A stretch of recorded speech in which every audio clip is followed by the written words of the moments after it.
Ted McClyman here. It's day 2 from the C-19 bunker here in beautiful Evans, Georgia. We, like every place else in the country, are changing our lives, being very, very deliberate, going socialize, interact with people. And today, in my case, decided not to go to the gym anymore, which is very, very difficult to me. So I broke out my old exercise bike, broke out the kettlebells, and I'm working out from home.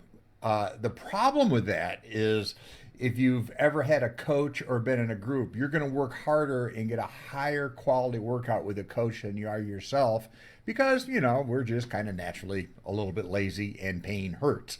Where if you're in a coach with a coach or a group, you tend to work a little bit harder. But I hope this is a short-term phenomenon.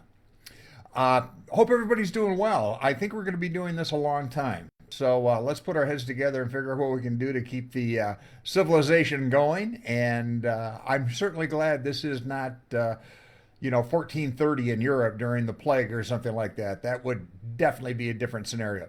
But one of the things I wanted to touch on real quick today was something that has gotten my attention. The way information is presented on TV, radio, and whatever, and the way our brains interpret that information.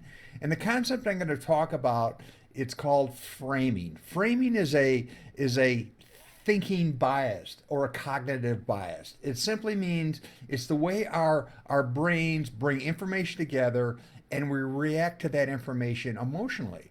And framing simply means that how the question is put together or framed will dictate to a large extent your reaction or your behavior. Let me give you an example. Right now we're in this crazy situation with the C-19 virus, and statistics are flying all over the place and the news are doing their thing, and people's heads are exploding and whatever. But let me give you a scenario. We're in the process now of putting together a virus.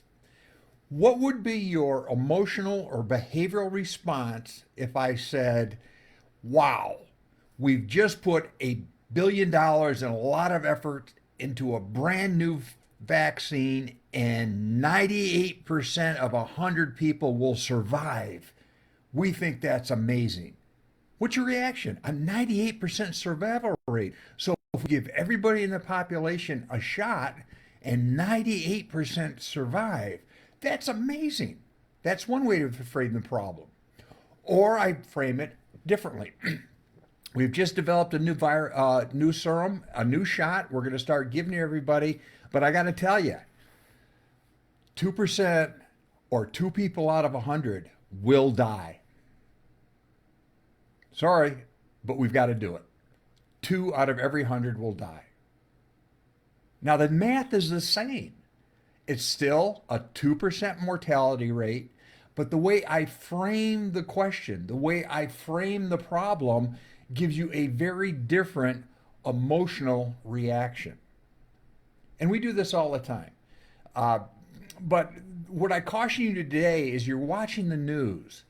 Be careful to take apart the question and ask yourself, how was the question framed?